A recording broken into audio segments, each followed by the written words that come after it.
So sekarang kita orang kat sini. Tak nampak. Ni sepatutnya boleh je naik bas, tapi macam mesti menjimatkan RM1. Ya betul. Sebab pagi tadi dah guna RM1. Okay.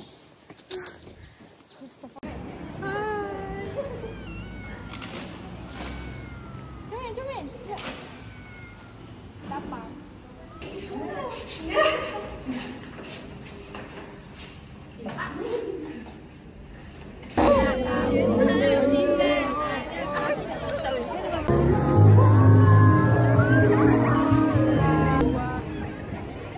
Kalau lagu ni dah habis, dia slowkan. Aku baru nak nyanyi.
Sekarang kita orang kat bawah pokok dan kurang hujan kat bawah pokok ni.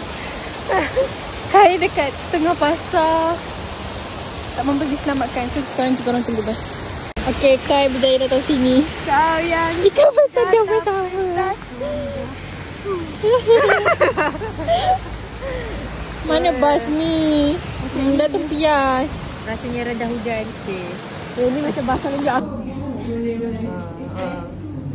Malulah orang saya. Takkan penting kau? Betul lah.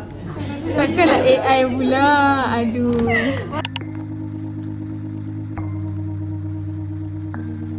I don't know this is for my journal entry or what. Tapi aku just nak rent. Aku tak nak rent apa bro. It seems as though they stall. But when the wind calls, gets harder to hold on. You lived Kau bunda? Aku benda.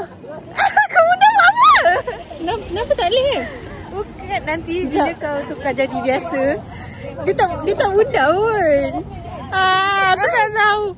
Biarlah pergi mampus tapi kat situ tu. Aku dah lupa dah. Pergi.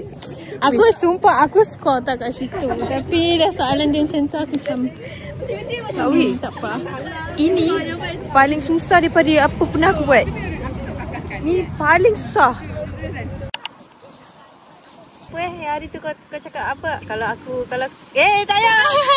Kereta aku macam bodoh gila. Kau tahu tak aku Kalau kereta? Lepas tu kau kata, oh kereta? Aku macam, kalau aku kereta, kalau aku kaya. Kalau kau kata kau cakap dah itu. Yang tu lambai je lah. Oh cantiknya. Okay. Kau kena stay. Tak ada.